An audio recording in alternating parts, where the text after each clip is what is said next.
સત્તામંડળનો DLSS તરીકે volunteer તરીકે સેવા આપી છે અને આજે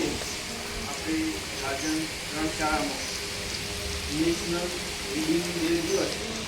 માટે આપણે બધાની માહિતી આપી છે કે આપણે જે શરૂઆતની છે ને 1996માં થઈ હતી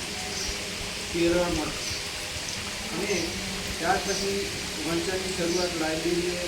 અને આ બધે શૈક્ષણિક બાબતોનું અભિયાન કેરળમાંથી શરૂઆત થયેલી અને આજે